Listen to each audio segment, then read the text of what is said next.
Directly moving to the chapter. First, നമ്മൾ പറയാൻ പോകുന്നത് പ്ലെയിൻ എന്ന് പറഞ്ഞ കോൺസെപ്റ്റിനെ കുറിച്ചാണ്. What is a plane? അപ്പോൾ നമ്മൾ നേരത്തെ ഒരു സ്ട്രെയിറ്റ് ലൈൻ മോഷൻ്റെ കാര്യം പറഞ്ഞപ്പോൾ അത് വളരെ റെസ്ട്രിക്റ്റഡ് ആയിട്ടുള്ളൊരു മൂവ്മെൻ്റ് ആണെന്ന് പറഞ്ഞു.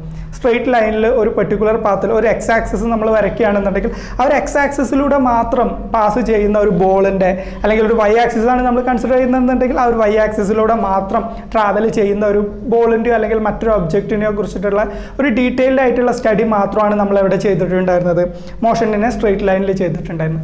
But when it comes to motion in a plane എന്ന് പറയുന്ന ഒരു കോൺസെപ്റ്റ് വരുമ്പോൾ നമ്മൾ രണ്ട് ആക്സിസുകൾ കൺസിഡർ ചെയ്യേണ്ടി വരും. There will be x, there will be y and sometimes there will be z. Okay, ഈ മൂന്ന് ആക്സിസുകളും കൂടി കൃത്യമായിട്ട് എക്സ് വൈ ആക്സിസുകളിലാണ് പ്രധാനമായിട്ടും നമ്മൾ ചെയ്യുക. കാരണം നമുക്ക് പ്രോബ്ലം ചെയ്യാനും ഒരു പെർട്ടിക്കുലർ ഒബ്ജക്റ്റിൻ്റെ പൊസിഷൻ ലൊക്കേറ്റ് ചെയ്യാനൊക്കെ നമ്മളെ ഹെൽപ്പ് ചെയ്യുന്നത് ഏറ്റവും അധികം എക്സ് വൈ ആക്സിസുകളാണ്.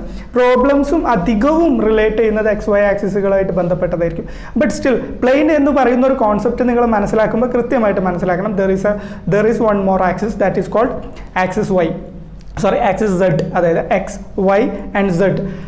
ഈ എക്സ് വൈ സെഡ് മനസ്സിലാക്കുന്ന സമയത്ത് നമ്മൾ ഉണ്ടാക്കിയെടുക്കുന്ന ഒരു തെറ്റിദ്ധാരണയുണ്ട്. ദാറ്റ് അത് എക്സ് എന്ന് പറയുന്നത് നമ്മളെപ്പോഴും അറിയാറുള്ള പോലെ നമ്മൾ നിൽക്കുന്ന പ്ലെയിനിന് പാരലായിട്ടും നമ്മളുടെ വൈ ആക്സിസ് എന്ന് പറയുന്നത് നമ്മൾ നിൽക്കുന്ന പ്ലെയിന് പെർപെൻഡിക്കുലർ ആയിട്ടും നമുക്ക് കൃത്യമായിട്ട് അറിയാം. ആൻഡ് സെഡ് എന്ന് പറയുന്ന ആക്സിസ് ആക്ച്വലി എങ്ങനെയാണ് വരിക എന്നുള്ളത് ഒരൊറ്റ കാര്യം മാത്രം മനസ്സിലാക്കുക. എക്സ് വൈ സെഡ് എന്ന് പറഞ്ഞ് വരുന്ന ഈ മൂന്ന് മീൻസ് കോർഡിനേറ്റ്സും കൃത്യമായിട്ട് എന്തായിരിക്കും, അല്ലെങ്കിൽ ഈ മൂന്ന് ലൈൻസും കൃത്യമായിട്ട് പെർപെൻഡിക്കുലർ ടു ഈച്ച് അതർ ആയിരിക്കും.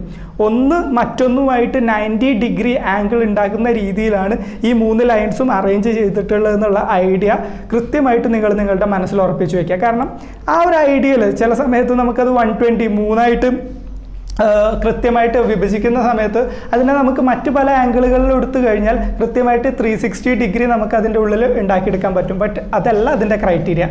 ജോമെട്രി എന്നുള്ള സമയത്ത് അല്ലെങ്കിൽ ജോമെട്രിക്കലി കൺസിഡർ ചെയ്യുകയാണെങ്കിൽ തന്നെ 2 lines will be perpendicular to each other. X y ലൈനുകൾ പെർപെൻഡിക്കുലർ ആയിരിക്കും, എക്സ് സെഡ് ലൈനുകൾ പെർപെൻഡിക്കുലർ ആയിരിക്കും, വൈ സെഡ് ലൈൻ പെർപെൻഡിക്കുലർ ആയിരിക്കും. അതായത് എല്ലാം തമ്മിൽ ബേസിക്കലി ഒരു 90 ഡിഗ്രി ആംഗിൾസ് വരുന്ന രീതിയിലായിരിക്കും ലൈൻസ് അറേഞ്ച് ചെയ്തിട്ടുണ്ടാവുക. ഈ ഒരു ബേസിക് ഐഡിയ കൃത്യമായിട്ട് നിങ്ങളുടെ മനസ്സിൽ വേണം. ക്ലിയർ ആണല്ലോ? അപ്പോൾ ഇവിടെ നിന്നാണ് ശരിക്കും പ്ലെയിൻ എന്ന് പറഞ്ഞ കോൺസെപ്റ്റ് തുടങ്ങുന്നത്.